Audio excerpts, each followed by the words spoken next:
Good evening, all of you.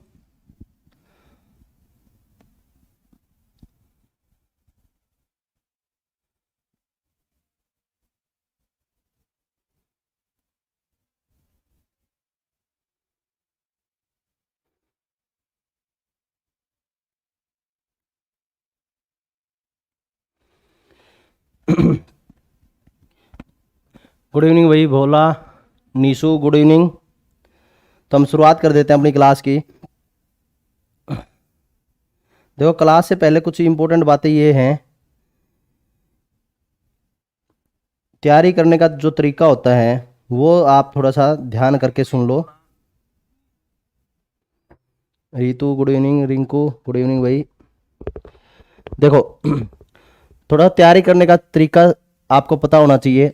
अब शुरू कर रहे हैं हम। आपने ये भी देखा होगा, अभी हमने जो जो चीज़ें की मैंने करवाई है आपको, तो उसमें आपने ये भी देख लिया होगा कि मैं जो भी चीज़ शुरू करता हूँ तो उसको अंतिम तक पहुँचाता हूँ। ठीक है, आपने ये भी देख लिया होगा। मैंने हरियाणा जीके शुरू की आपको, तो हरियाणा जीके का जो ऑब्जेक्टिव टाइप जितना भी बनता है हमारा, वो सारा हमने डिस्कस किया। यदि एग्रीकल्चर की क्लास मैंने शुरू की हो तो आपने ध्यान किया हो तो एग्रीकल्चर मैंने पूरी की पूरी करवाई है ना। और यदि आपने देखा हो करंट अफेयर का हमने शुरुआत की, तो करंट अफेयर हमारी अगस्त तक हमारी हरियाणा की करंट अफेयर हो भी गई थी। ठीक है, तो इस तरह से अभी जो बायोलॉजी शुरू करूंगा तो बायोलॉजी हमारी कंप्लीट होगी। ठीक है, फिर उसके बाद में फिजिक्स होगी, फिर उसके बाद में केमिस्ट्री होगी। तो इस तरह से जो भी शुरुआत करेंगे तो ए टू जेड हमारी वो एंड तक पहुंचाएंगे। मतलब वन लाइनर क्वेश्चन की हमने शुरुआत की है तो वन लाइनर की फिजिक्स भी होगी, वन लाइनर की केमिस्ट्री भी होगी, वन लाइनर की बायोलॉजी भी होगी। ठीक है, इस तरह से हमारा पूरा का पूरा इस तरह से हमने डिस्कस करना है। जैसे आज बायोलॉजी की शुरुआत करेंगे तो बायोलॉजी की। ठीक है, दूसरी बात यह है कि तैयारी करने का जो तरीका होता है प्यारे बच्चों, तो वो ये होता है कि जो मोस्ट ऑफ आपने देखा होगा, कई बच्चे क्या करते हैं, एक रूप से नॉर्मल रूप से भी हाँ क्लास देख लेते हैं, उसमें कुछ सीखने की कोशिश नहीं करते। तो उसमें आपको एक बात थोड़ी ध्यान रखनी है कि जो जो क्वेश्चन आपको नए मिले, कोई बच्चा बिल्कुल शुरुआत से ही कर रहा है तो बहुत ही बढ़िया शानदार है उसके लिए। तो जो पीडीएफ आएगी इसके बाद में, क्लास के बाद में, तो वो पीडीएफ है, आप टेलीग्राम चैनल से लेके उसमें ए टू जेड जो जो आपको ये लगे कि हाँ ये क्वेश्चन मेरे लिए इंपॉर्टेंट है, वो अपने नोटबुक में साथ में लिखे। और जो बच्चा है पहले तैयारी कर चुका है और नए क्वेश्चन उसको मिल रहे हैं, तो उन क्वेश्चनों को अपनी नोटबुक में नोट करना है। तो ये बात आपको थोड़ी ध्यान रखनी है। Aman, Redu good evening, Kiran good evening बच्चे, Vikas good evening, Ritu good evening, Rinku, Nishu, Bholu good evening. Good evening all of you. तो इस रूप से आपने तैयारी करनी है। मतलब हर एक पॉइंट है आपने जो आपके लिए नया है तो उसको आपने नोट करते रहना है। तो हमारा पहला क्वेश्चन है जीव विज्ञान का पिता। जीव विज्ञान का पिता, फादर ऑफ बायोलॉजी कौन है? तो फादर ऑफ बायोलॉजी बताएं कौन है। तो हमारा फादर ऑफ बायोलॉजी की हम बात करते हैं तो वो कौन आता है? एरिस्टोटल आता है। कौन आता है? एरिस्टोटल। कौन है? एरिस्टोटल है प्यारे बच्चों। एरिस्टोटल, अरस्तु है। हम बेसिक कॉन्सेप्ट से ही लेकर चलेंगे। जब जीव विज्ञान के पिता की बात की जाती है तो कौन आता है? अरस्तु का नाम आता है। ठीक है, मतलब बेसिक से चल रहे हैं, फिर बेसिक से हम जो मतलब ए टू जेड टॉपिक हम इसमें डिस्कस करेंगे। जो आपके लिए नई पॉइंट हो, जो जिन बच्चों ने तैयारी कर रखी है वो नोट डाउन करते रहना। ये तैयारी करने का एक अच्छा तरीका होता है। कई बच्चे हैं बस वैसे वीडियो देखते हैं, ये आपको थोड़ा सा ध्यान करना है कि वीडियो देखने की बजाय है आप उस पर वीडियो देखने की बजाय आप नोट करते रहना, साथ में कॉपी भी रखनी है। ठीक है, अगला है जंतु विज्ञान का पिता। जंतु विज्ञान का पिता भी किसको बोला जाता है?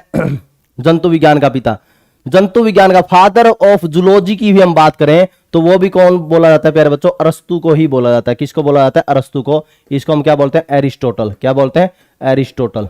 ठीक है, फिर उसके बाद में अगला वनस्पति विज्ञान का पिता कौन है? वनस्पति विज्ञान का, वनस्पति विज्ञान का पिता,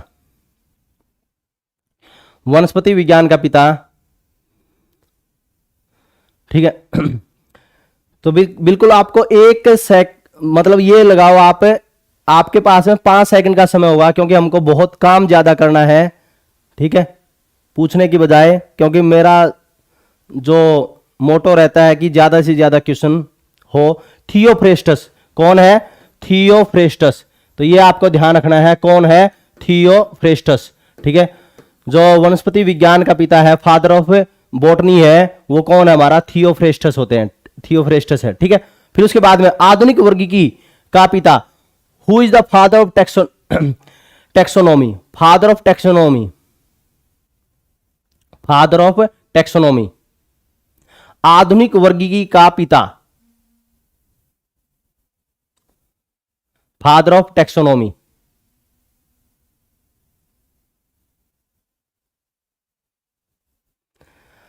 फादर ऑफ टेक्सोनोमी की बात की जाती है प्यारे बच्चों, तो कार्ल लिनियस का नाम आता है। किसका आता है?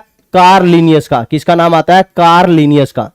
कार्ल लिनियस का नाम आता है, ठीक है, कार्ल लिनियस का, ठीक है। अगला है कवकों का अध्ययन, study of fungi. Manu good evening भाई, गीतिका गुड इवनिंग बच्चे। अगला है हमारा कवकों का अध्ययन, फंजाई का जो हमारा अध्ययन है, स्टडी कहलाती है, वो कहलाती है प्यारे बच्चों माइकोलॉजी। क्या कहलाती है? माइकोलॉजी। इंग्लिश में भी इसको माइकोलॉजी बोलते हैं। क्या बोलते हैं? माइकोलॉजी ही बोलते हैं, ठीक है, माइकोलॉजी, माइकोलॉजी, ठीक है, माइकोलॉजी बोलते हैं। फिर उसके बाद में प्यारे बच्चों शैवाल का अध्ययन, स्टडी ऑफ एल्गी, बहुत इंपॉर्टेंट है। स्टडी ऑफ एल्गी के बारे में पूछा जाए, शैवालों का अध्ययन क्या आता है? जल्दी बताएं। शैवालों का अध्ययन, शैवालों का अध्ययन, फाइकोलॉजी। कौन बोला जाता है प्यारे बच्चों? फाइकोलॉजी। शैवालों का अध्ययन क्या कहला जाता है? फाइकोलॉजी कहलाता है, फाइकोलॉजी। नोट डाउन करते रहना, जो आपके लिए नया हो तो वो नोट करते रहना है, ठीक है, क्योंकि हम सारे क्वेश्चन डिस्कस कर लेंगे जो हमारे एनसीईआरटी के अंदर आते हैं। फाइकोलॉजी बहुत ही बढ़िया। अगला पुष्पों का अध्ययन, स्टडी ऑफ फ्लावर, ये भी बहुत इंपॉर्टेंट, स्टडी ऑफ फ्लावर है। कई बच्चों के कंफ्यूजन हो जाता है, पोमोलॉजी कर देते हैं, यहां फलों का अध्ययन कर देते हैं। पुष्पों का अध्ययन एंथोलॉजी कहलाता है। क्या कहलाता है? एंथोलॉजी कहलाता है। पुष्पों का अध्ययन क्या कहलाता है? एंथोलॉजी कहलाता है, ठीक है, एंथोलॉजी कहलाता है, एंथोलॉजी, एंथोलॉजी, ठीक है, एंथोलॉजी, पुष्पों का अध्ययन। अगला है फलों का अध्ययन। फलों का अध्ययन क्या कहलाता है? फलों का अध्ययन, फलों का अध्ययन, फलों का अध्ययन क्या कहलाएगा? पोमोलॉजी। क्या कहलाएगा प्यारे बच्चों? पोमोलॉजी कहलाएगा। क्या कहलाएगा? पोमोलॉजी। ये हमारा बेसिक चल रहा है। उसके बाद में सेल टॉपिक होगा, इसके बाद में क्या है हमारा? सेल होगा। ये बेसिक है फलों का अध्ययन। उसके बाद में पक्षियों का अध्ययन, study of birds. Study of birds है कौन सा है? स्टडी ऑफ बर्ड्स, पक्षियों का अध्ययन। कई बार पेपरों में पूछा जाता है। ऑर्निथोलॉजी कौन सा है? ऑर्निथोलॉजी, ऑर्निथोलॉजी है, ऑर्निथोलॉजी,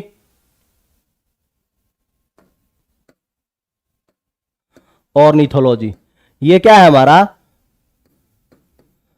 पक्षियों का अध्ययन है, पक्षियों। फिर मछलियों का अध्ययन, मछलियों का अध्ययन, मछलियों का अध्ययन, मछलियों का अध्ययन, मछलियों का अध्ययन पूछा जाता है कई बार, बहुत इंपॉर्टेंट है। इक्थेलॉजी क्या है? इक्थेलॉजी, आधा कैथेलॉजी, इक्थेलॉजी, ठीक है। मछलियों का अध्ययन क्या कहलाता है? इक्थेलॉजी कहलाता है प्यारे बच्चों। फिर उसके बाद में कीटों का अध्ययन, स्टडी ऑफ इंसेक्ट्स, कीटों का अध्ययन, कीटों का अध्ययन। कीट क्या होते हैं? एंट हमारा एंटोलॉजी बोला जाएगा। कीटों का अध्ययन क्या बोला जाएगा? एंटोलॉजी, एंटोलॉजी क्या बोला जाएगा? एंटोलॉजी बोला जाएगा, ठीक है। फिर उसके बाद में सर्पों का अध्ययन, बहुत इंपॉर्टेंट, सर्पों का अध्ययन। जो स्नैक्स है, स्टडी ऑफ स्नैक्स क्या कहलाएगा? कई बच्चों को के लिए बिल्कुल नया होगा ये, स्टडी ऑफ स्नैक्स, सर्पों का अध्ययन। ओफियोलॉजी कहलाता है प्यारे बच्चों। क्या कहलाता है? ओफियोलॉजी, ओफियोलॉजी, ओफियोलॉजी, ओफियोलॉजी, स्टडी ऑफ स्नैक्स क्या कहलाता है? ओफियोलॉजी। अगला मधुमक्खी पालन का अध्ययन, स्टडी कल्चरिंग ऑफ बीज, ये तो बिल्कुल आसान है, स्टडी कल्चरिंग ऑफ बीज, मधुमक्खी पालन का अध्ययन, ये तो बिल्कुल आसान है। कई बार आपके ये तो बिल्कुल बेसिक से आ जाता है, एपी कल्चर, एपी कल्चर, ठीक है। फिर अगला जीवों का नामकरण किसने किया? Who gave binomial nomenclature of living. नामकरण है, नोमेनक्लेचर की बात करें, जीवों का नाम की बात करें तो आपको ध्यान होगा, मैंने आपको यह बताया था कि वर्गीकी पिता, आधुनिक वर्गीकी के पिता, फादर ऑफ टेक्सोनोमी की बात की थी, तो वो कौन थे? कार्ल लिनियस थे। तो जीवों का नामकरण की भी बात करें तो वो कौन है प्यारे बच्चों? कार्लिनियस ही है। कौन है? कार्लिनियस। ये आपको ध्यान रखना है, कार्लिनियस ही आएगा, यहां पर भी क्या आएगा? कार्लिनियस। जीवों का नामकरण किसने किया था? कार्लिनियस ने। अगला, मनुष्य का वैज्ञानिक नाम ये तो सभी को पता होगा, मनुष्य का वैज्ञानिक नाम क्या है? होमोसेपियंस है। कौन है? होमोसेपियंस। Homo sapiens, Homo sapiens, sapiens. ठीक है। अगला, मेंढक का वैज्ञानिक नाम, scientific name of frog, scientific name of frog, मेंढक का वैज्ञानिक नाम।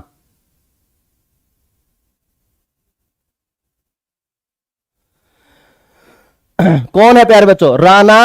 राना टिग्रिनिया, राना टिग्रिनिया। राना टिग्रीना है, राना टिग्रीना आएगा। राना टिग्रीना ये क्या है? मेंढक का वैज्ञानिक नाम है। ठीक है, राना टिग्रीना। अगला, बिल्ली का वैज्ञानिक नाम, scientific name of cat, scientific name of cat, जल्दी बताएं। फेलिस कैटस, क्या नाम है प्यारे बच्चों? Felis catus, Felis catus. बिल्ली का वैज्ञानिक नाम क्या है? फेलिस कैटस प्यारे बच्चों, फेलिस कैटस। अगला, कुत्ता का वैज्ञानिक नाम, कुत्ता का वैज्ञानिक नाम,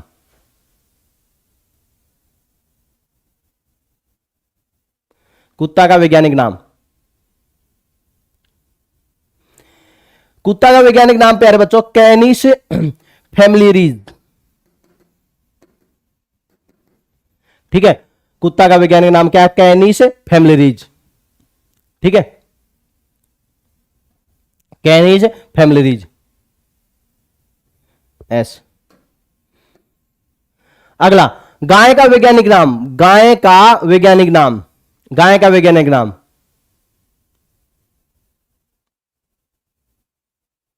बहुत ही बढ़िया अमन, निशु, बहुत ही बढ़िया किरण, बहुत ही बढ़िया, शानदार। कई तो चुप है, वो कहते हैं कि आज चुप है कल पर है हमारी निगाह, इतना गूंजूंगा सदियों तक सुनाई दूंगा। तो कई तो चुप है, कहा कि जब बोलेंगे तो गूंजेंगे बस। कौन है? Bose indicus, Bose indicus. कौन सा है? बोस इंडिकस। ये आपको ध्यान करना है, बोस इंडिकस। अगला, मक्खी का वैज्ञानिक नाम, मक्खी का वैज्ञानिक नाम, मक्खी का वैज्ञानिक नाम बताना है प्यारे बच्चों, मक्खी का वैज्ञानिक नाम। मुस्का डोमेस्टिका, मुस्का डोमेस्टिका, मुस्का डोमेस्टिका। ठीक है, मक्खी का वैज्ञानिक नाम क्या है? मुस्का डोमेस्टिका। अगला, आम का वैज्ञानिक नाम, आम का वैज्ञानिक नाम,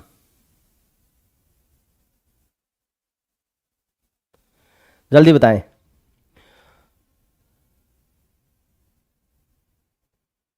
आम का वैज्ञानिक नाम प्यारे बच्चों आपने कई बार सुना होगा, Mangifera indica, Mangifera indica, Mangifera indica, Mangifera indica. आम का वैज्ञानिक नाम क्या है? मैग्नीफेरा इंडिका है प्यारे बच्चों। अगला, धान चावल का वैज्ञानिक नाम, साइंटिफिक नेम ऑफ राइस,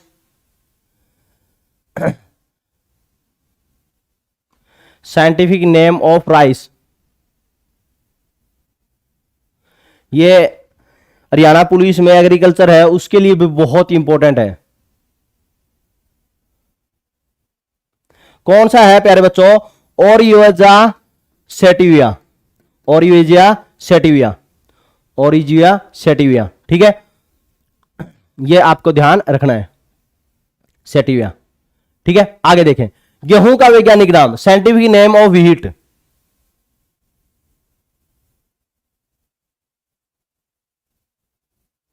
जल्दी।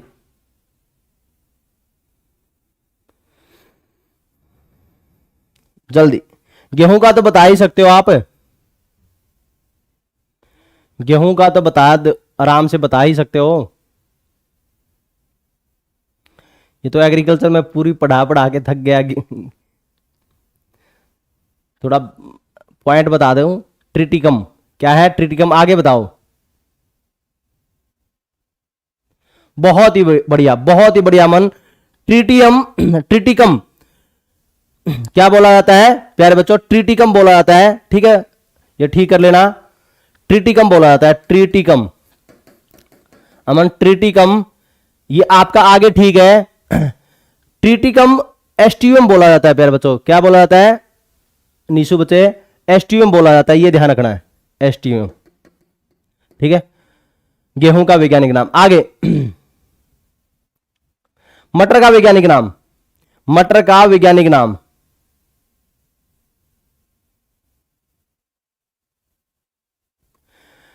मटर का वैज्ञानिक नाम पीसम सेटियम, पीसम सेटियम, पीसम सेटियम।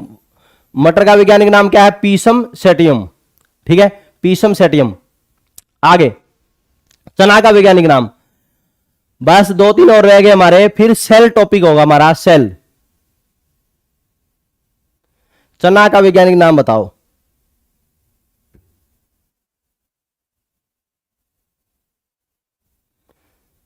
चना का वैज्ञानिक नाम।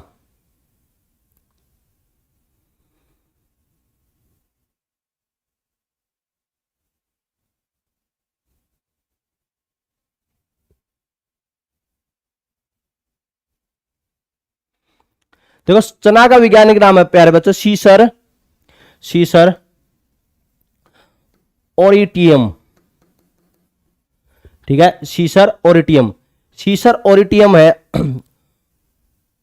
सीसर ओरिक्टियम, ओरिक्टियम है, सीसर ओरिक्टियम, ओरिक्टियम है, ठीक है। अगला सरसों का वैज्ञानिक नाम, साइंटिफिक नेम ऑफ मस्टर्ड। ये तो बहुत बार आपके मैंने करवा भी चुका हूं, बहुत बार।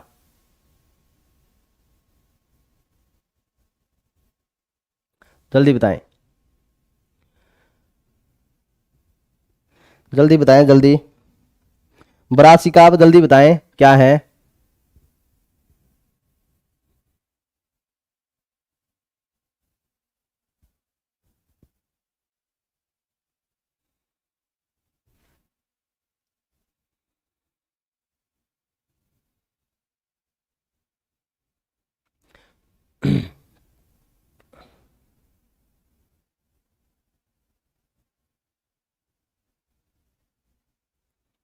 देखो प्यारे बच्चों, इसका नाम है ब्रासिका, ब्रासिका।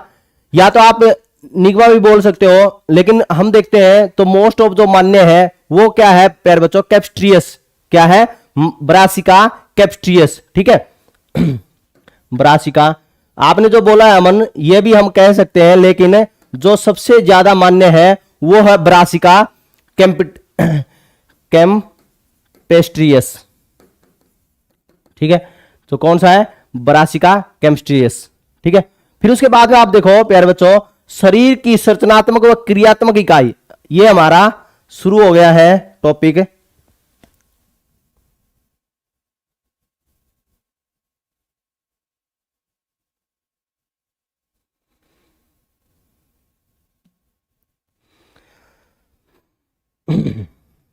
सेल, कौन सा टॉपिक शुरू हो गया है? सेल। तो शरीर की संरचनात्मक क्रियात्मक इकाई, structure and functional unit of life हमारा क्या है? सेल है, ठीक है। तो सभी को पता होगा जो सेल है वो कितने प्रकार की है हमारी, मुख्य रूप से। वैसे तो हमारी अलग अलग प्रकार की, वो कौन सी हमारी? एक तो कौन सी है? प्रोकैरियोटिक है, कौन सी है? एक तो प्रोकैरियोटिक है सेल है, और एक कौन सी है? यूकैरियोटिक सेल है। कौन सी है? यूकैरियोटिक सेल है, यूकैरियोटिक। प्रो मीन्स क्या होता है? इनिशियल। क्रियोटिक का मतलब क्या होता है? न्यूक्लियस, जिसमें क्या हो हमारा? इनिशियल न्यूक्लियस हो, प्रोकैरियोटिक। ईयू का मतलब क्या होता है? ट्रू। क्रियोटिक का मतलब क्या होता है? न्यूक्लियस, जिसमें क्या हो? पूर्ण रूप से न्यूक्लियस हो। जैसे आप देखोगे प्लांट सेल और हमारा एनिमल सेल, वो किसके उदाहरण है? प्लांट सेल है पादप कोशिका, और हमारी जंतु कोशिका, जंतु कोशिका वो किसके उदाहरण है? पादप कोशिका और जंतु कोशिका वो किसके है? यूकैरियोटिक सेल के उदाहरण है, यूकैरियोटिक कोशिका के, ठीक है, यूकैरियोटिक कोशिका। और प्रोकैरियोटिक कोशिका में मुख्य रूप से आप देखोगे, प्रोकैरियोटिक कोशिका में जिसमें क्या हो हमारा? न्यूक्लियस है, पूर्ण रूप से ना हो, प्रोकैरियोटिक कोशिका होती है वो। जैसे बैक्टीरिया की कोशिका है हमारी, कवक की कोशिका है, ये हमारी कौन सी होती है? बैक्टीरिया व कवक है, वो हमारी किसकी कोशिका है? प्रोकैरियोटिक कोशिका है, ठीक है। कवक मतलब हमारी एल्गी, फंजाई, ठीक है। अगला, कोशिका की खोज किसने की है? कोशिका की खोज है किसने की प्यारे बच्चों? Who discovered the cell?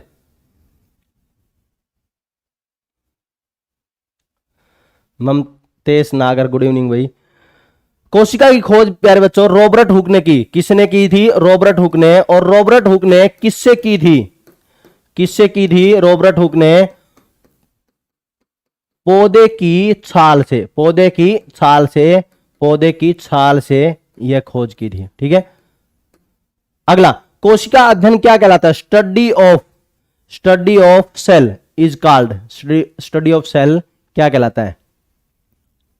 यह भी कई बार पेपर में पूछा था। विक्रम, जय हिंद भाई।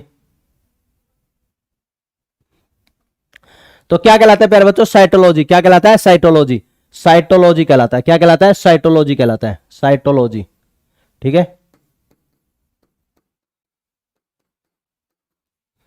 अगला, जीवित कोशिका की खोज किसने की? Who discovered the living cell? जीवित कोशिका की खोज किसने की?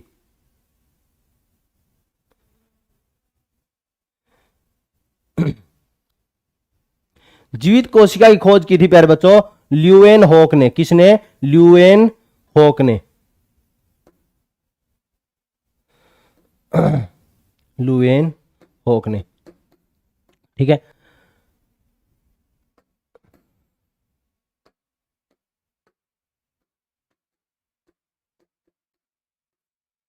अगला, कोशिका सिद्धांत के अनुसार हर जीव किससे बना है? Who gave the cell theory? कोशिका सिद्धांत के अनुसार, कोशिका सिद्धांत के अनुसार हर जीव किससे बना है?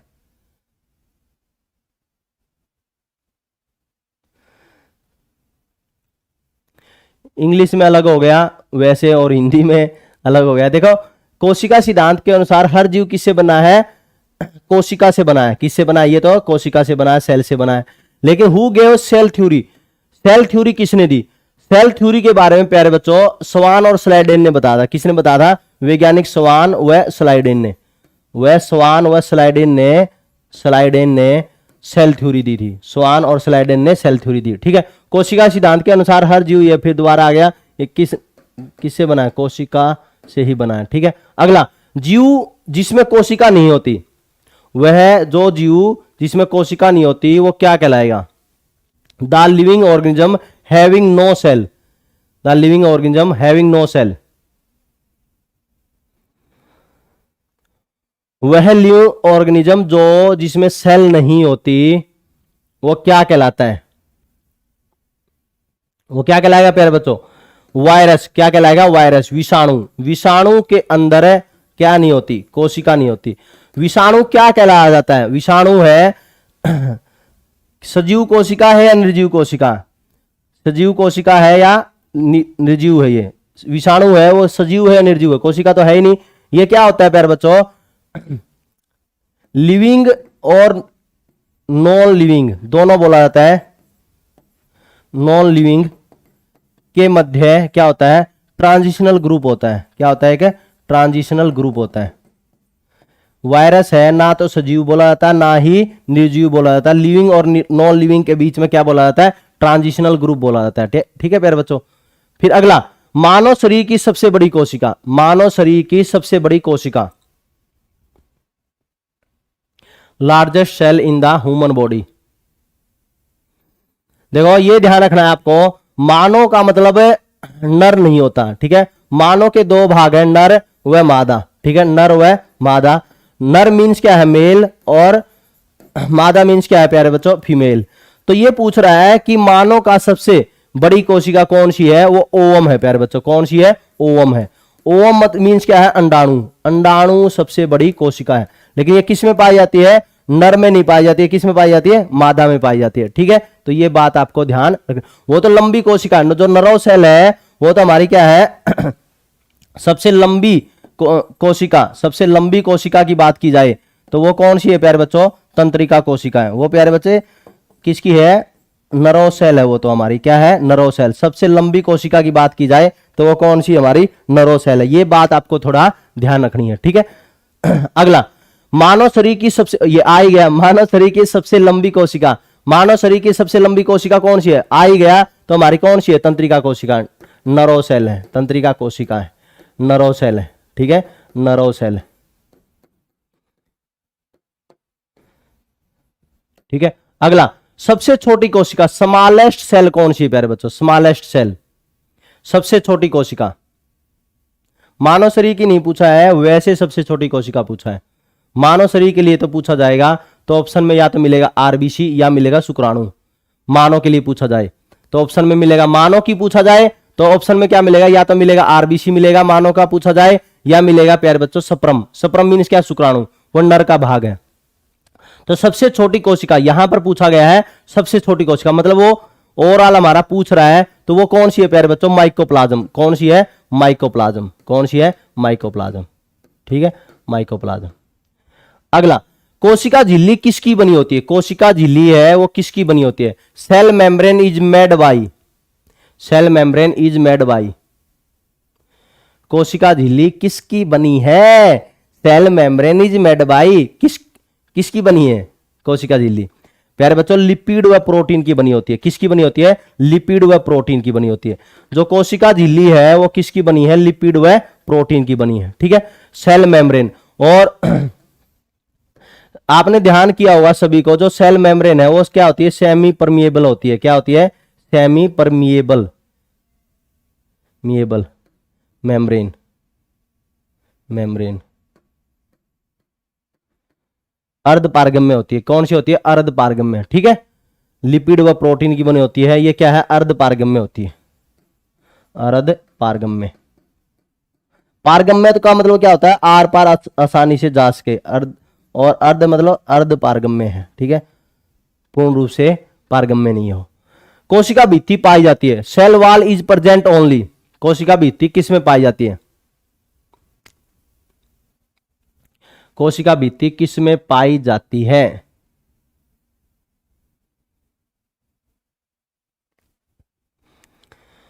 Cell wall is present in only.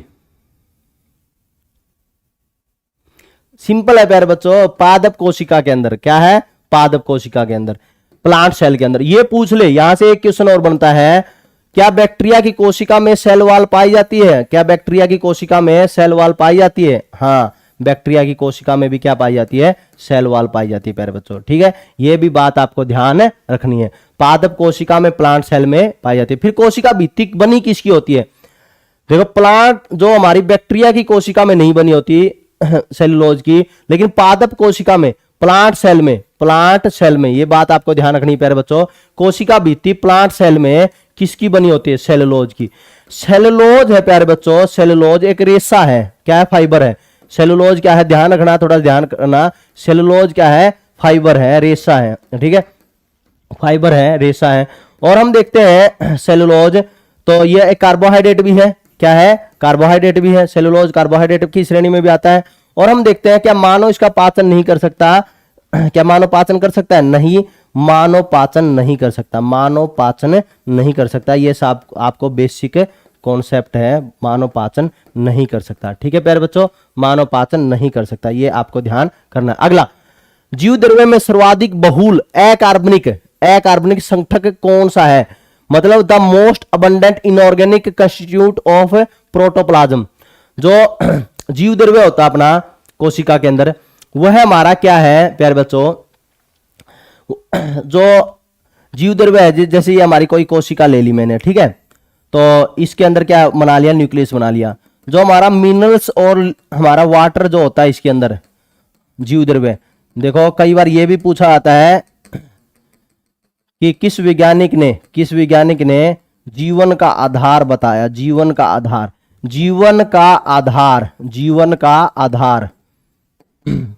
जीव द्रव्य को किसने बताया? वैज्ञानिक हक्सले ने किसको जीवन का आधार बताया? जीव द्रव्य को जीवन का आधार बताया था। ठीक है, जीव द्रव्य को जीवन का आधार बताया। और नामकरण किसने किया? जीव द्रव्य का नामकरण किसने किया? पुर्कीजे ने किया था। यह ध्यान रखना है आपको कि नामकरण, इसका नामकरण है, नोमेनक्लेचर है, वो किसने किया था? वैज्ञानिक पुर्कीजे ने किया था। किसका नामकरण किया था प्यारे बच्चों? जीव द्रव्य का। जीव द्रव्य है जो जीव द्रव्य कोशिका के अंदर, तो ये पूछ रहा है कि जीव द्रव्य में सर्वाधिक बहुल अकार्बनिक संगठक कौन सा है? मतलब सबसे ज्यादा पाया जाता है अकार्बनिक कौन सा होता है प्यारे बच्चों? जिसमें कार्बन ना हो। तो कार्बन ना हो, तो आपको पता ही है कि जीव द्रव्य में तो सबसे ज्यादा अकार्बनिक पदार्थ तो क्या है, H2O है, जल है। तो जल में कहाँ कार्बन होता है, तो होता ही नहीं है, तो इसका आंसर क्या आएगा, जल आएगा। ठीक है, the most abundant inorganic constitute of protoplasm. Protoplasm means क्या है प्यारे बच्चों, जीव द्रव्य, और जीव द्रव्य के अंदर हमारा जीवन का आधार बोला गया वैज्ञानिक हक्सले ने, उसका नामकरण किसने किया था, पुरकीजे ने। ठीक है, और क्या अकार्बनिक संगठन कौन सा है, H2O है प्यारे बच्चों। ठीक है, फिर उसके बाद में अगला कोशिका का ऊर्जा घर, ये तो सभी को पता होगा। आंसू गुड इवनिंग भाई। कोशिका का जीवन ऊर्जा का घर तो कौन है प्यारे बच्चों, माइटोकॉन्ड्रिया। क्या है, माइटोकॉन्ड्रिया। प्यारे बच्चों इससे एक क्वेश्चन और आता है माइटोकॉन्ड्रिया से, बहुत ही इंपॉर्टेंट क्वेश्चन। माइटोकॉन्ड्रिया से एक क्वेश्चन आता है, माइटोकॉन्ड्रिया से एक क्वेश्चन है जो कि पूछा जाता है कि कोशिका का श्वसन का केंद्र, रेस्पिरेशन सेंटर कौन है, श्वसन का केंद्र कौन है, तो श्वसन का केंद्र कौन है, माइटोकॉन्ड्रिया। कोशिका का ऊर्जा घर, पावर हाउस कौन है, माइटोकॉन्ड्रिया प्यारे बच्चों। ठीक है, माइटोकॉन्ड्रिया। बहुत ही बढ़िया नीशु बच्चे, अमन बहुत ही बढ़िया, बहुत ही बढ़िया, विक्रम बहुत ही शानदार। अगला देखो, कोशिका की आत्मघाती की थैली, suicide bag of the cell, suicide bag है कोशिका का, वो कौन सा कहलाता है, सभी को ज्ञात होगा ये। आत्महत्या की थैली पूछी जाए, आत्महत्या की थैली पूछी जाए तो suicide bag of the cell वो कौन है, लाइसोसोम। क्यों कहा जाता है, देखो प्यारे बच्चों इससे एक क्वेश्चन पूछा जाता है कि किसको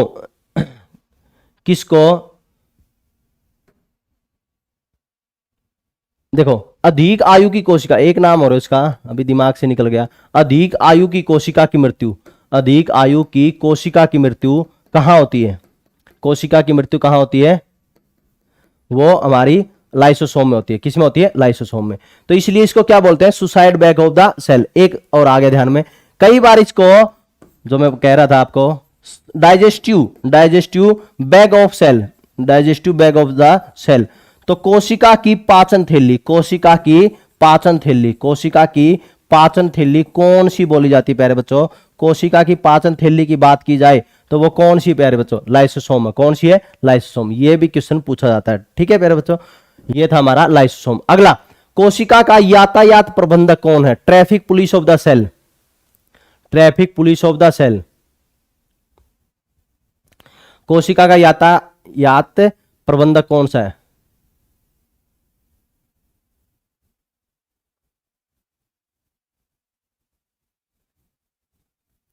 कोशिका का यातायात प्रबंधक की बात की जाए प्यारे बच्चों, गोल्जी बॉडीज होती है। कौन से होते हैं, गोल्जी बॉडी, गोल्जी बॉडी। इसको हम क्या बोलते हैं, गोल्जी काय बोलते हैं। क्या बोलते हैं, गोल्जी काय, गोल्जी काय। तो ये क्वेश्चन कई बार पेपरों में पूछा आता है, गोल्जी बॉडी क्या है, गोल्जी काय। कोशिका का यातायात प्रबंधक कौन है, traffic police of the cell क्या है, गोल्जी काय है। ठीक है, अगला, कोशिका की प्रोटीन फैक्ट्री, कोशिका की प्रोटीन फैक्ट्री, जहां पर कई बार क्वेश्चन पूछा आता है कि प्रोटीन संश्लेषण का कार्य कहां होता है, प्रोटीन संश्लेषण का, प्रोटीन सिंथेसिस का काम, प्रोटीन सिंथेसिस, संश्लेषण मीन्स क्या है बच्चों, सिंथेसिस। प्रोटीन सिंथेसिस का काम कहां है, ये भी आपको ध्यान रखना है। तो कहां पर होता है, ये राइबोसोम में होता है। कहां होता है, राइबोसोम में, राइबोसोम में। अगला, पाचन की थैली किसे कहते हैं, digestive bag of the cell. ये तो मैंने आपको बता ही दिया था, लाइसोसोम। कौन है, लाइसोसोम, लाइसोसोम ही होता है। ये तो आ ही गया हमारा। अगला, कोशिका का सबसे छोटा अंग कौन सा, smallest part of the cell, smallest part of the cell, smallest, कोशिका का सबसे छोटा अंग, स्मॉलेस्ट पार्ट ऑफ द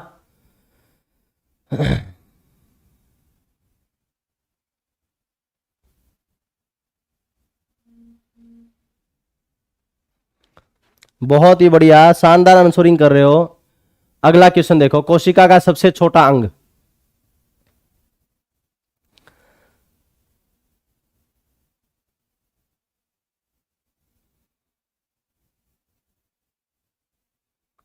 तो प्यारे बच्चों कौन सा है, राइबोसोम। कोई बात नहीं, नहीं पता तो कोई बात नहीं, राइबोसोम। कौन सा है, राइबोसोम। राइबोसोम है वो कोशिका का क्या है, हमारी कोशिका के अंदर जितने भी ऑर्गेनेलिज है, ऑर्गेनेलिज मीन्स क्या है, कोशिकांग। ऑर्गेनेलिज क्या बोलते हैं, कोशिकांग बोलते हैं। जो कोशिका के जितने भी अंग है उनके अंदर सबसे छोटा क्या है, राइबोसोम होता है। कौन सा होता है, राइबोसोम, कोशिका का सबसे छोटा अंग। अगला, प्रकाश संश्लेषण में पौधे का कौन सा भाग जरूरी है, प्रकाश संश्लेषण में पौधे का कौन सा भाग जरूरी है?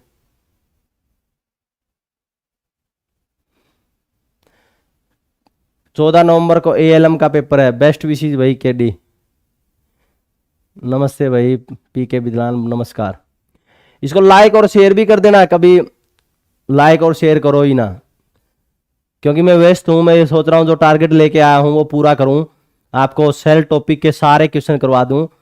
तो रोज की रोज है, एक टॉपिक 2 टॉपिक है वो अपना। शुरू वाला टॉपिक बहुत ही बढ़िया शानदार हो गया। जितने भी हमारा सामान्य परिचय है, जीव विज्ञान का पिता और जो हमारे वैज्ञानिक नाम है वो शुरू में हो गए। तो कौन है प्यारे बच्चों, ये पूछ रहा है कि प्रकाश संश्लेषण में पौधे का कौन सा भाग जरूरी है। तो हम सेल टॉपिक पढ़ रहे हैं, तो सेल के अंदर आपने ध्यान हो तो हमारा क्या होता है, क्लोरोप्लास्ट होता है। और क्लोरोप्लास्ट में हम क्या बोलते हैं, क्लोरोफिल। क्या है, क्लोरोफिल। क्लोरोफिल है बहुत इंपॉर्टेंट, पत्तियों में ही क्या पाया जाता है, क्लोरोफिल है। सही है, बिल्कुल क्लोरोफिल। ठीक है, अगला, कोशिकीय श्वसन के लिए उत्तरदायी, which of the following is responsible for the cellular respiration. Cellular respiration के लिए, कोशिकीय श्वसन के लिए, which of the following is responsible for cellular respiration. कोशिकीय श्वसन के लिए सबसे, ये मैंने आपको बता भी दिया, ये बताया भी था। रेस्पिरेशन सेंटर की बात की जाए, सेलुलर रेस्पिरेशन की बात की जाए तो किस में पाया जाता है, माइटोकॉन्ड्रिया में पाया जाता है। क्या है, माइटोकॉन्ड्रिया में। एक माइटोकॉन्ड्रिया से एक क्वेश्चन और पूछा जाता है, वो मुझे ध्यान में आ गया, बहुत इंपॉर्टेंट क्वेश्चन। किसको सेल में सेल कहा जाता है? सेल में सेल, कोशिका में कोशिका, सेल में सेल किसको कहते हैं? कोशिका में कोशिका किसको कहते हैं? माइटोकॉन्ड्रिया को कहते हैं। क्यों कहते हैं? क्यों कहते हैं? क्योंकि माइटोकॉन्ड्रिया में प्यारे बच्चे क्या पाया जाता है, डीएनए पाया जाता है। क्या पाया जाता है? डीएनए पाया जाता है। इसलिए इसको क्या बोला जाता है, कोशिका में कोशिका भी बोला जाता है। ठीक है, कोशिका में कोशिका यही है। अगला, प्रकाश संश्लेषण के दौरान ऑक्सीजन उत्पादन का स्रोत क्या है? The source of oxygen generated during photosynthesis.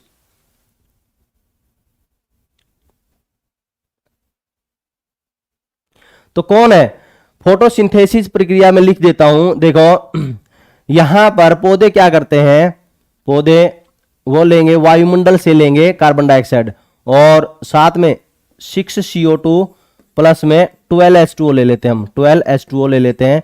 और क्या होगा, सूर्य का प्रकाश ले लिया हमने, सनलाइट ले ली, सूर्य का प्रकाश ले लिया, सनलाइट। और क्या है, क्लोरोफिल होगा। क्या है, क्लोरोफिल। क्लोरोफिल ले लिया हमने, क्लोरोफिल लिया, क्लोरोफिल हिंदी में भी लिख देता हूं, कभी हिंदी वाले सोचो कि मास्टर इंग्लिश में लिख रहा है।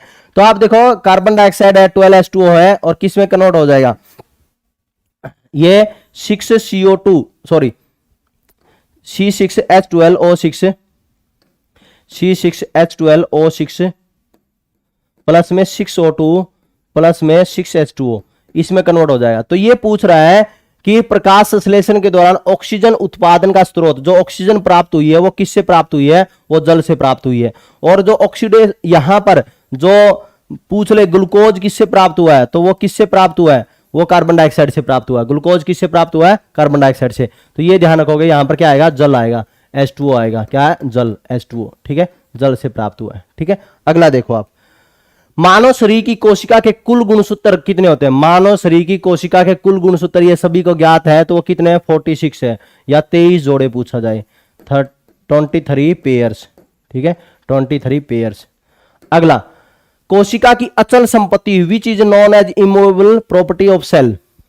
अचल संपत्ति कौन है? बहुत ही बढ़िया, अमन ने तो लिख भी दिया, देख लो, बहुत ही बढ़िया, शानदार, बहुत ही बढ़िया। कोशिका की अचल संपत्ति, which is known is immovable property of cell, कौन है प्यारे बच्चों? न्यूक्लिक एसिड है। कौन है? न्यूक्लिक अम्ल है, न्यूक्लिक एसिड, न्यूक्लिक अम्ल है। ठीक है, न्यूक्लिक अम्ल।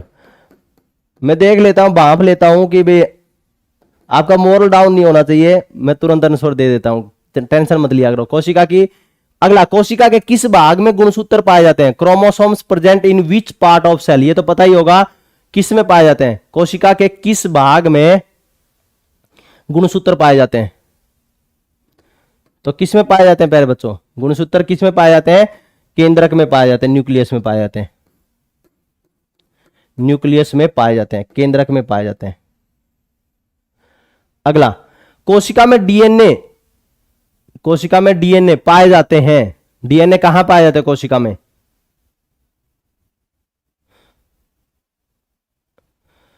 अच्छा, ये न्यूक्लिक, इसमें अचल संपत्ति कौन सी है? ये हमारी क्या होता है, इसके अंदर सभी के, देखो इमूवेबल प्रॉपर्टी कौन सी है हमारी, अचल संपत्ति कौन सी है? अचल संपत्ति कौन सी है? एक तो चल संपत्ति है हमारी, और एक होती है हमारी जो एच एच अचल संपत्ति। अचल संपत्ति जो मूवेबल ना हो, ठीक है।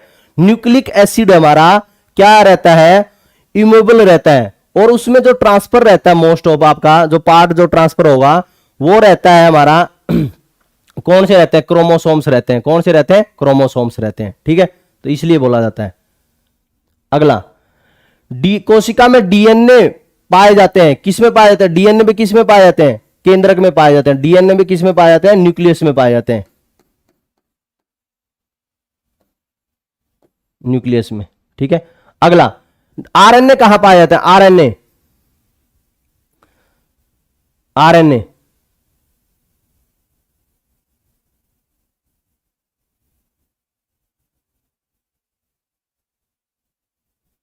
नमस्कार भाई, नमस्कार। आरएनए किस में पाए जाते हैं?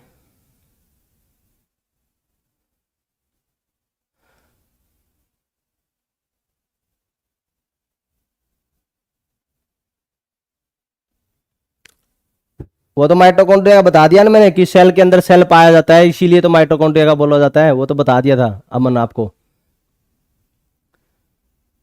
आरएनए किस में पाया जाते हैं? साइटोप्लाज्म में। किस में? जीव द्रव्य में। प्यारे बच्चों, किस में पाया जाता है? जीव द्रव्य में। प्रोटोप्लाज्म कहें या हम प्रोटोप्लाज्म कहें या साइटोप्लाज्म, प्रोटोप्लाज्म।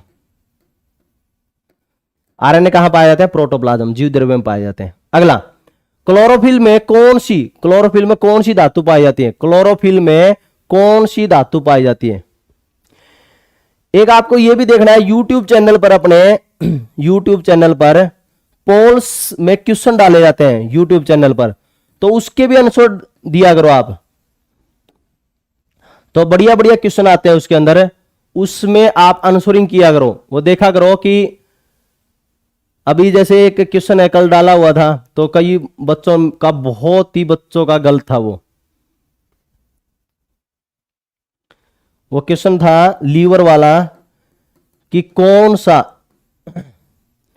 कुछ इस तरह का था कि हमारे शरीर के अंदर जो फैट को रिमूव करने का कुछ इस टाइप का वो क्वेश्चन था, तो आंसर लीवर आएगा। तो कई बच्चों ने अमाशय का, स्टोमक का आंसर लगा रखा है।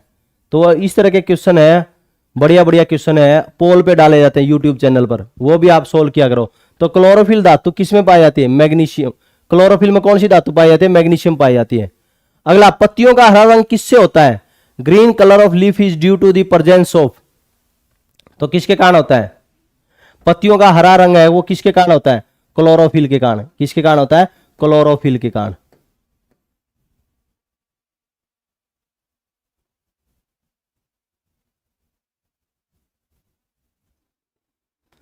अगला, पत्तियों का पीला रंग है, पत्तियों का पीला रंग,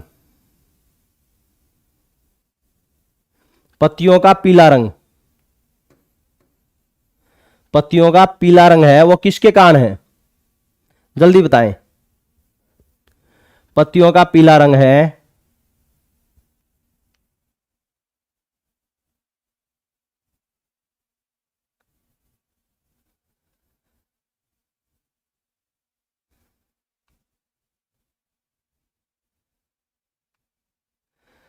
देखो पढ़ने से आती है प्यारे बच्चों, पढ़ोगे तभी होगा। केडी कह रहा है कि साइंस देखो आर्ट्स वाले बच्चों को लगता है कि साइंस है, हार्ड है, लेकिन ऐसा कुछ है नहीं।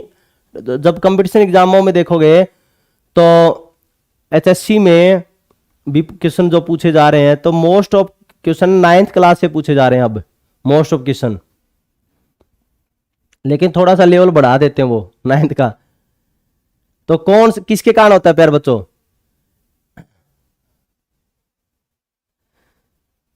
जिंथोफिल के कारण, किसके कारण? जिंथोफिल। लेकिन हम देखते हैं पत्तियों का पीला रंग किसके कारण पूछा, जो सबसे ज्यादा बार पेपर में पूछा जाता है वो कैरोटीन होता है। ऑप्शन में कौन सा होता है? कैरोटीन होता है। ठीक है, कैरोटीन। अगला, आनुवंशिकता की इकाई जीन कहां पाई जाती है? जीन है वो किस में पाए जाते हैं? बिल्कुल आसान है, जीन किस में पाए जाते हैं? जल्दी बताएं। शेयर भी कर दिया करो, लाइक भी कर दिया करो, like and share more and more. जल्दी बताएं, अभी थोड़े ही क्वेश्चन बचे हैं।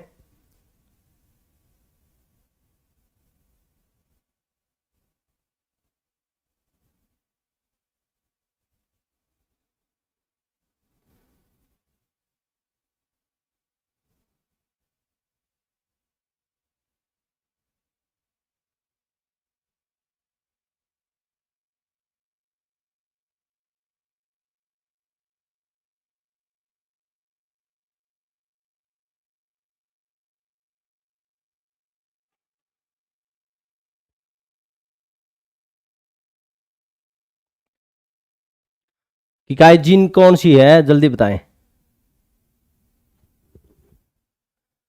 बहुत ही बढ़िया। क्या है? गुणसूत्र। कौन सी है? गुणसूत्र।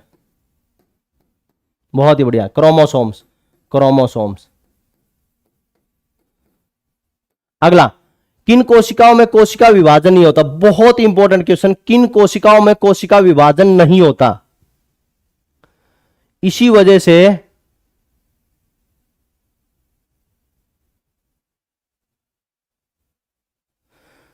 एनसीईआरटी बुक पढ़ेगी साइंस की। देखो, एनसीईआरटी बुक यदि हिंदी मीडियम के हो, एक बच्चा अभी फेसबुक से पूछ भी रहा था मुझसे कि यदि हिंदी मीडियम का बच्चा हो तो उसके लिए थोड़ा सा ये रहता है कि एनसीईआरटी बुक है, कोई एक्सप्लेनेशन में इतनी ज़्यादा मिलती नहीं। लेकिन इंग्लिश मीडियम वाला बच्चा यदि पढ़ना चाहता हो तो लखविंदर सिंह की बुक आती है, लखविंदर सिंह की, एस शांत पब्लिकेशन की, तो उसमें सही एक्सप्लेनेशन है। उसकी हिंदी मीडियम की भी आती है, लेकिन हिंदी मीडियम में इतना एक्सप्लेनेशन नहीं है। एनसीईआरटी में बिल्कुल कॉम्प्लिकेटेड दिया हुआ है, तो उसके अंदर थोड़ा एक्सप्लेनेशन अच्छी है। तो कौन है? तंत्रिका कोशिका। कौन सी है? तंत्रिका कोशिका, नरोसेल। तंत्रिका कोशिका, नरोसेल। नरोसेल, नरोसेल। ठीक है, तंत्रिका को। किन कोशिकाओं में कोशिका विभाजन नहीं होता? किन कोशिकाओं में कोशिका विभाजन नहीं होता? किस में नहीं होता? तंत्रिका कोशिका में। ठीक है, तो इसी वजह से तंत्रिका कोशिका में कैंसर नहीं होता। तंत्रिका कोशिका में कैंसर नहीं होता क्योंकि इसमें विभाजन नहीं होता। ठीक है, सचिन कुमार, गुड इवनिंग भाई। आगे देखो, किस कोशिकाओं को कोशिका की रसोई कहा जाता है? किस कोशिकाओं को कोशिका की रसोई कहा जाता है?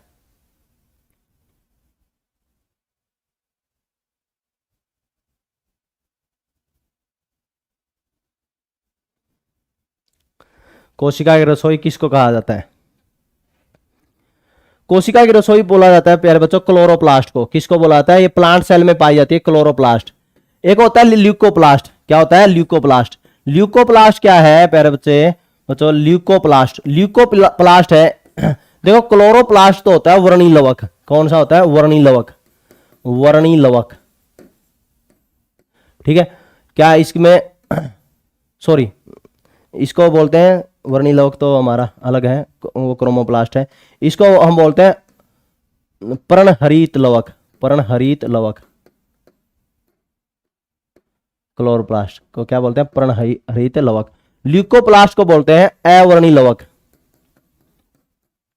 कई बार ये पूछ लिया जाता है, ये पादप कोशिका में पाया जाता है ल्यूकोप्लास्ट, कि कहां पाया जाता है? पादप कोशिका के अंदर। तो ये बोला जाता है कि कोशिका का भोजन, कोशिका का भोजन कहां संचित होता है? कोशिका का भोजन कहां संचित होता है? ये क्वेश्चन पूछा जाता है। तो कहां संचित होता है? ल्यूकोप्लास्ट में। कोशिका का भोजन इसी में संचित होता है। कोशिका का भोजन यहीं इकट्ठा होता है, ल्यूकोप्लास्ट में इकट्ठा होता है, अवर्णी लवक में ही इकट्ठा होता है।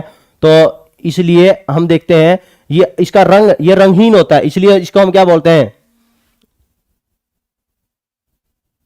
इसको हम क्या बोलते हैं? रंगहीन लवक भी बोलते हैं। क्या बोलते हैं? रंगहीन लवक। ठीक है, एक हो गया हमारा क्रोमोप्लास्ट। क्रोमोप्लास्ट प्यारे बच्चों। क्रोमोप्लास्ट है वो हमारा क्या होता है, वर्णी लवक होता है। क्या होता है, वर्णी लवक। क्या होता है, वर्णी लवक। वर्णी लवक है वो क्या है, पौधे के अन्य रंग होते हैं, जो पौधे में अन्य रंग है, तो अन्य हरे रंग के अलावा अन्य रंगों के लिए ये जिम्मेदार है। हरे रंग के अलावा अन्य रंगों के लिए यह जिम्मेदार होता है। हरे रंग के अलावा अन्य रंगों के लिए जिम्मेदार, अन्य रंगों के लिए जिम्मेदार। ठीक है,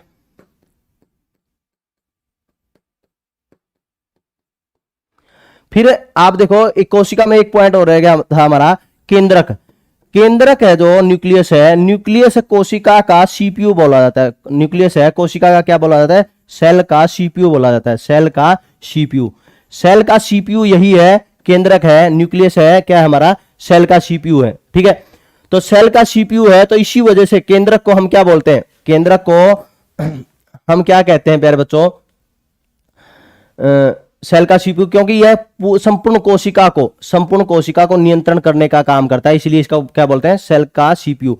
फिर उसके बाद में इसकी खोज किसने की थी, रॉबर्ट ब्राउन ने की थी। क्या है, रॉबर्ट ब्राउन ने। ये भी क्वेश्चन पूछा जाता है प्यारे बच्चों, रॉबर्ट ब्राउन ने। ठीक है, तो ये हमारे क्वेश्चन थे, इतने क्वेश्चन थे। लेकिन एक क्वेश्चन है, जैसे अभी वो एक स्टूडेंट पूछ रहा था केडी सिरसा वाला, देखो ये क्वेश्चन है बिल्कुल आसान है। जैसे जो ये पूछ रहा था एक बच्चा, कौन सा था कि क्वेश्चन तो पूछ तो रहा था, केडी सिरसा वाला कौन सा क्वेश्चन पूछ रहा था, कोशिका की अचल संपत्ति पूछ रहा था। देखो उसको भी एक्सप्लेन कर देता हूं मैं अच्छी तरह से, और भी अच्छी तरह से समझ में आ जाएगा आपको। हाँ, ये देखो प्यारे बच्चों, यहां पर क्या है, आप देखोगे हमारी जो कोशिका है, जो सेल है, सेल, उसके अंदर हमारी जो सेल है उसके अंदर क्या रहता है, मुख्य रूप से हमारे क्या रहते हैं, अक्षार रहते हैं। क्या रहते हैं, अक्षार, बेस रहते हैं। और क्या रहता है, न्यूक्लिक एसिड भी होता है उसमें। क्या होता है, न्यूक्लिक एसिड भी होता है। ठीक है, तो हम देखते हैं मुख्य रूप से जो कोशिका बनी होती है वो हमारा जो अक्षार है और हमारा जो न्यूक्लिक एसिड है, प्रोटीन है, इनसे बनी होती है। तो आप देखो न्यूक्लिक एसिड ही, जो न्यूक्लिक एसिड ही का ही पार्ट हमारा डीएनए है। क्या है, डीएनए और आरएनए। न्यूक्लिक एसिड, डीएनए और आरएनए में हमारा क्या होता है, न्यूक्लिक एसिड होता है। डीएनए और आरएनए में क्या होता है, न्यूक्लिक एसिड ही होता है। ठीक है, क्या होता है, न्यूक्लिक एसिड। ठीक है, न्यूक्लिक एसिड होता है। अब देखो न्यूक्लिक एसिड है, ये हमारा क्या होगा, अचल संपत्ति, इमूवेबल। तो इमूवेबल प्रॉपर्टी क्यों बोली जाएगी, क्योंकि हम देखते हैं मूवेबल प्रॉपर्टी कौन सी होती है, जो मूव कर जाए। ठीक है, और ये इसी के अंदर रहेगी और वो चलती रहेगी हमारी, क्या है, पीढ़ी दर पीढ़ी वो चलती रहेगी। वो हमारी क्या है, वो हमारी जो जनरेशन है वो ट्रांसफर होती रहेगी, उस पर कोई प्रभाव नहीं पड़ता, इसलिए हमारा क्या बोला जाता है, इमूवेबल प्रॉपर्टी बोला जाता है। और क्या पूछ रहे हो भाई, केडी सिरसा 9250 वाली बुक किसे 12 क्वेश्चन है जी कांस्टेबल में, मेरी 4 बार रीडिंग मारी।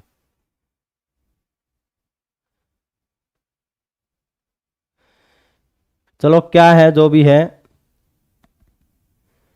12 क्वेश्चन क्या है। ठीक है, ये थे हमारे प्यारे बच्चों हमारे सेल के टॉपिक है। सेल से मोस्ट ऑफ क्वेश्चन है जो एग्जाम में, जो हमारे एनसीईआरटी के थे जितने क्वेश्चन, ये मैंने इसको सिलेक्ट करके अलग से छांट के आपके लिए लेकर आया। कल है हमारा जो अगला टॉपिक होगा, या तो हम लेंगे तंत्रिका तंत्र, या लेंगे हम तंत्रिका तंत्र लेंगे मोस्ट ऑफ, तो या कोई और टॉपिक देख लेंगे। वो या तो तंत्रिका तंत्र होगा, या हमारा क्या होगा, रेस्पिरेशन सिस्टम होगा। ठीक है, श्वसन तंत्र होगा, या हमारा क्या होगा, नर्वस सिस्टम होगा। तो इनसे टॉपिक से हम क्वेश्चन करेंगे, 2 टॉपिक ले लेंगे कल। ठीक है, आज हमारे मोस्ट ऑफ है जो 2 इंपॉर्टेंट टॉपिक, एक तो हमारा देखोगे तो उनको आपको ध्यान से देखना है, वैज्ञानिक नाम, वहां से क्वेश्चन पूछे जाते हैं। और हमारा जो सेल है, इससे जितने भी इंपॉर्टेंट क्वेश्चन बनते हैं ये सारे हमने डिस्कस कर लिए। ठीक है, ठीक है प्यारे बच्चों, कैसी लगी क्लास आप कमेंट सेक्शन में जरूर बताएं। ठीक है, best wishes, best of luck, जय हिंद, वंदे मातरम।